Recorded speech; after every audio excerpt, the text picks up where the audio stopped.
বোলপুর কাশীপুর এলাকায় এক মৃতদেহকে ঘিরে চাঞ্চল্য। বোলপুর সন্নিকট কাশীপুর এলাকায় আলাই খান বয়স 55 কাঁঠাল নিয়ে সাইকেলে চেপে যাচ্ছিলেন। এমন সময় অপর দিক থেকে বালি বোঝাই ডাম্পারকে তাড়া করছিল পুলিশ। কিছু বুঝে ওঠার আগে ওই ব্যক্তি রাস্তা পারাপার হতে গিয়ে অপরদিকে যাত্রী বোঝাই বাস এসে ধাক্কা মারে এবং বাসের চাকা পিষ্ট হয়ে ঘটনাস্থলে মারা যান ওই ব্যক্তি। গ্রামবাসীর অভিযোগ, দিনের পর দিন পুলিশ এইভাবে বালির গাড়ি তাড়া করে। আজকে দুর্ঘটনার জন্য পুলিশকে দায়ী করেন গ্রামবাসী। মৃত ব্যক্তিকে ঘিরে এলাকায় চাঞ্চল্য ছড়িয়ে পড়ে। মৃতদেহকে ঘিরে গ্রামের লোক বিক্ষোভ দেখাতে শুরু করেন এবং বেশ কিছুক্ষণ পথ অবরোধ করে বিক্ষোভ দেখাতে থাকেন।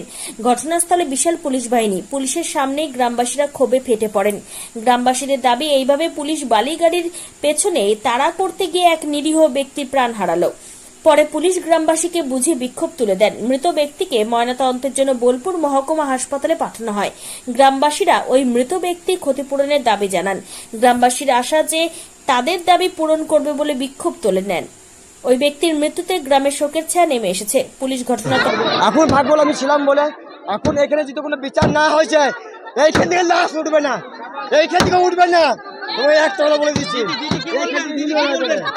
আমি বলে দিচ্ছি।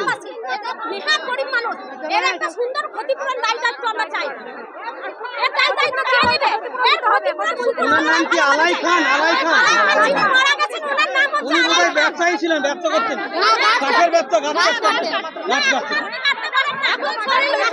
উনি কি সবজি বাজার নিয়ে ফিরছিলেন? সবজি বাজার নিয়ে বলে দিয়েছি তো।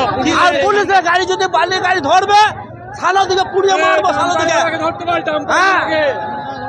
কি হয়েছে? এটা পুলিশ ভ্যান তাড়া করছিল একটা, তারপরে এই অ্যাক্সিডেন্টটা ঘটেছে। কি করে হলো অ্যাক্সিডেন্টটা?